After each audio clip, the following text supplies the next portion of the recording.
What if I told you that when someone stops valuing you, they're handing you the golden key to your own liberation? This isn't just another self-help platitude. It's a psychological truth that will unravel everything you've been conditioned to believe about love and worthiness. Carl Jung's research reveals that our most painful rejections often contain the seeds of our greatest awakenings.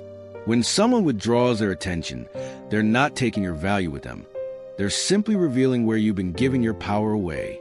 That hollow ache you feel, it's not proof of your inadequacy, but evidence of an ancient wound that's ready to be healed. The moment they walk away is the moment your real journey begins. 020. The Jungian perspective, expanded.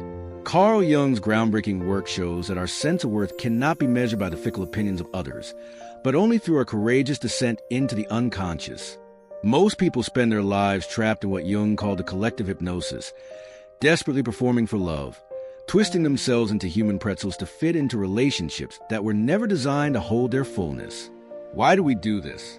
Because facing our shadow, those disowned parts of ourselves we've locked away in the basement of our psyche, feels more terrifying than enduring a lifetime of half-hearted love. That empty chair at your table? It's not a monument to your loss, but an invitation to finally take your rightful seat. 045. The power of silence, expanded. I'll never forget the winter evening I sat across from my partner of 5 years, watching as their eyes glazed over during what I thought was a heartfelt conversation. Jung called this phenomenon projection. When we outsource our sense of completeness onto another person, making them the keeper of our happiness. Like so many, I had turned a human being into a religion, worshiping at the altar of their approval.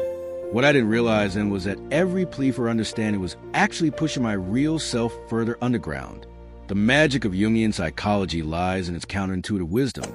Sometimes the most powerful action is complete stillness, not the cold silence of punishment, but the fertile quiet where roots grow unseen. 111. The breaking point, expanded. There's a particular flavor of heartbreak that doesn't come from angry words or dramatic exits, but from the soul-crushing realization that you become a ghost in someone else's story. Jung discovered that this specific brand of pain, when your love meets indifference, is actually a sacred initiation. That moment when you're mid-sentence and notice they've mentally left the room, that's not just rejection. It's your psyche's clever way of showing you where you've abandoned yourself. The rope you've been pulling with all your might isn't connected to their heart anymore. It's tethered to the parts of yourself you've been too afraid to embrace. The emptiness isn't a sign of failure, but an altar calling you home. 156. The illusion of control, expanded. For 3 excruciating years, I practiced what I call emotional origami, folding myself into increasingly smaller shapes to fit the diminishing space in someone else's heart. Jung called this the ego's last stand against individuation, that sacred process of becoming whole. We tell ourselves, if I can just be more patient, more exciting, more low maintenance, mistaking compromise for self-annihilation. What makes this so insidious is that it masquerades as love when it's actually fear wearing a disguise. Every time you edit your truth to keep someone comfortable, you're not preserving the relationship. You're erasing yourself line by line. The paradox? The very traits you suppress to keep them close are the ones that could make you truly irreplaceable. 243. The validation trap, expanded. Here's where Jung's genius becomes painfully clear. We don't actually miss the person. We miss the version of ourselves we became in their presence. This is the cruel trick of the persona, the social mask Jung identified. We start believing we're the reflection rather than the source. Like spiritual amnesia, we forget that the warmth we felt wasn't borrowed light, but our own inner fire mirrored back to us. When they withdraw, it's not our worth that disappears. It's the illusion that worth comes from outside it all. This is what Jung meant by psychological possession. When we let another's attention or an attention dictate our entire emotional weather system. The way out? Stop checking their eyes for your reflection and learn to recognize yourself in the mirror of your own soul. 355. The cycle of self-abetment, expanded.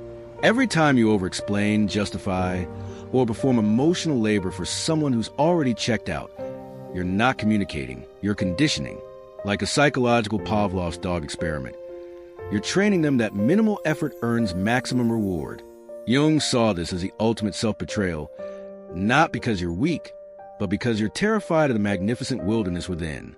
That encounter with the self he described isn't some abstract concept.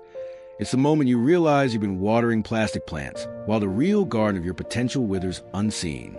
The patterns aren't personal, they're archetypal. The hero's journey isn't about winning someone back, but about finding your way back to yourself. Jungian silence is alchemy. It transforms leaden attachment into golden autonomy. This isn't the silent treatment, which is just aggression in disguise, but what Jung called active imagination, creating space for your unconscious to speak its truth. When you stop feeding the beast of validation seeking, something miraculous happens. The energy you've been pouring outward begins pulling inward.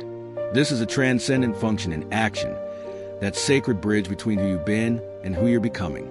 Like a caterpillar in its chrysalis, the most important transformations happen in darkness.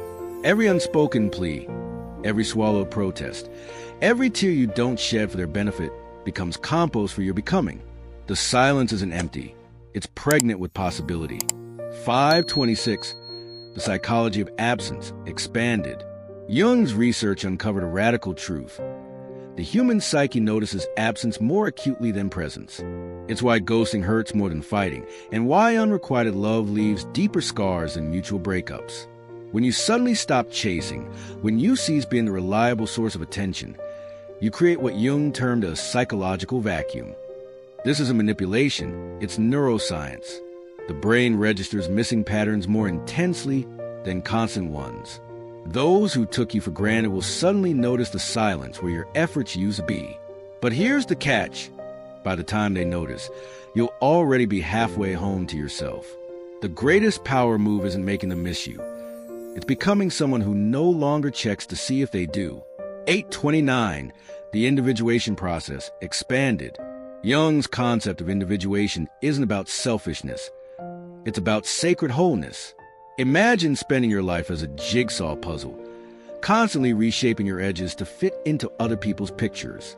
Individuation is a shocking realization that you were never meant to be a piece in someone else's puzzle. You're the entire picture. The people who truly belong in your life won't demand explanations or require proof of your worth. They'll recognize it like sailors recognize a North Star. This process isn't comfortable. It requires dismantling every should and suppose to you've internalized. But the reward is unimaginable. Relationships where you're not constantly auditioning, justifying, or shrinking. Where presence is given, not earned. Where love isn't a prize you win, but a home you inhabit. 1217, The Power Complex, expanded. Jung identified what he called the power complex. Those relationships where you're given just enough crumbs of affection to stay hooked, but never enough to feel truly nourished. This isn't love.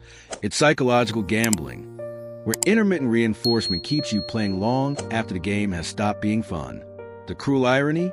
The less available they are, the more valuable their attention seems. Like a slot machine that occasionally pays out just enough to keep you pulling the lever, these dynamics create addiction masquerading as connection. Jung's solution? Recognize that no amount of winning will ever make a rigged game fair. The only way to win is to walk away, not in anger, but in the quiet certainty that you deserve better odds. 1410, The Dark Night, expanded. What nobody tells you about setting boundaries is that the real test comes after. Jung called this phase the dark night of the soul, when the temporary anesthesia of chasing wears off and you're left alone with the raw ache of withdrawal.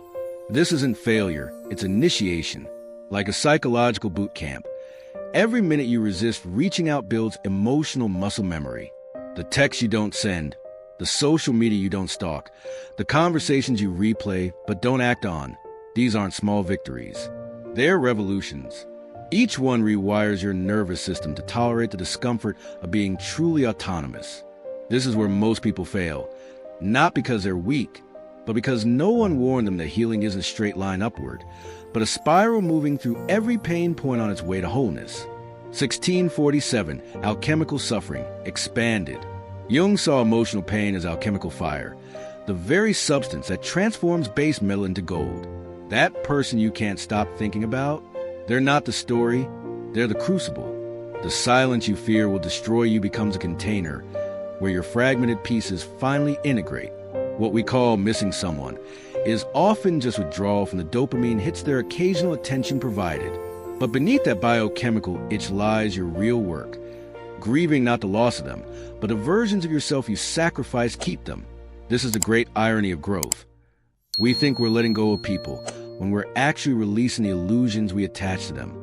As the phantom limb fades, you'll discover something shocking. You're not incomplete without them. You were never incomplete to begin with. 1908, energy return expanded. Jung's concept of libido, psychic energy, explains why no-contact periods feel so transformative.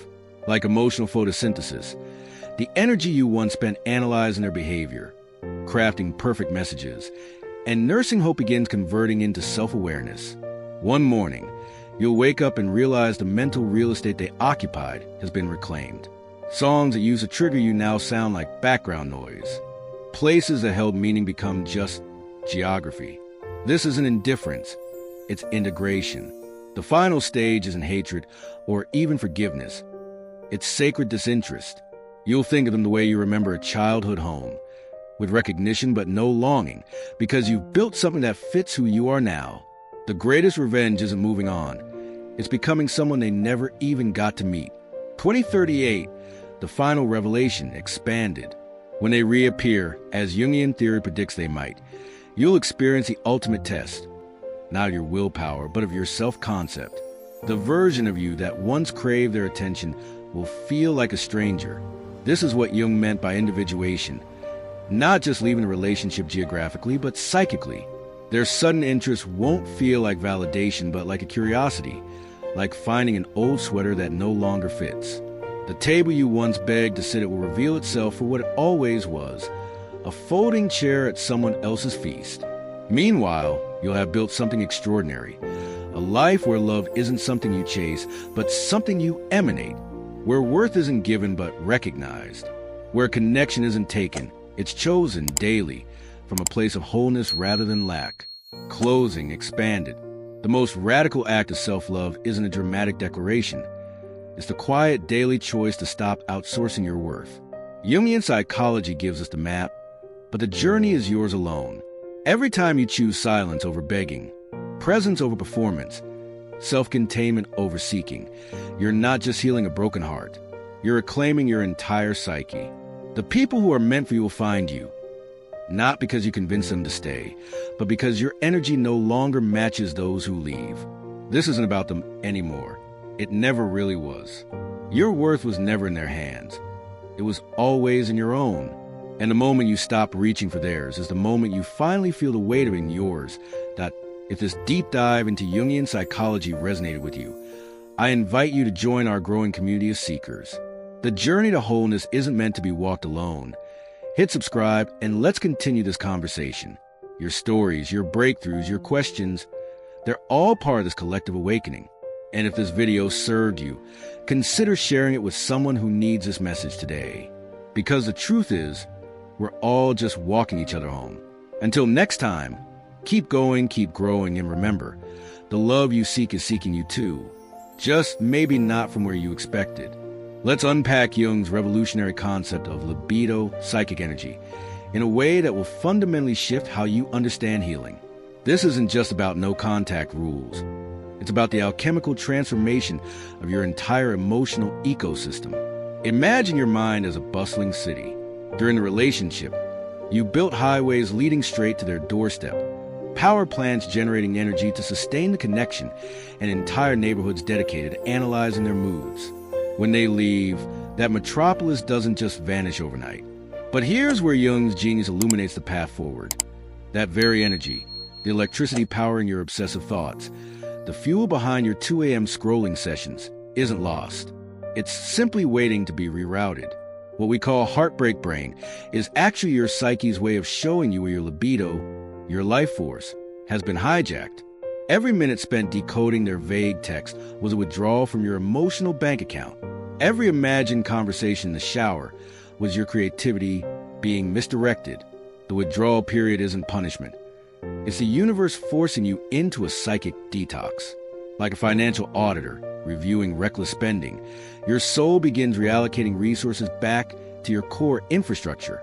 Here's the metamorphosis no one talks about. Phase 1, days 1 to 30, the energy backlash. Initially, you'll feel like a Tesla running on empty, all systems screaming for that familiar charge. This is withdrawal in its purest form. Neuroscience confirms that romantic rejection activates the same brain pathways as cocaine addiction. When you resist contacting them, you're not being strong. You're allowing your dopamine receptors to recalibrate. Jung would say you're witnessing the enantiodromia, the natural swing of psychic energy from one extreme to another. Phase 2, weeks 4 to 12, the Great Reclamation. This is where the magic happens. That mental real estate they occupied, its prime downtown property now being gentrified by your authentic self. You'll catch yourself humming a song they hated, not defiantly, but simply because you like it. The cafe where you had your first date becomes just a place with good lattes. These aren't small victories. They're evidence of neural rewiring. Jung called this process symbolic death and rebirth. The old attachments must die for the new self to emerge. Phase 3, months 3 to 6, the emergence of sacred disinterest. This stage terrifies people because it feels like forgetting. It's not.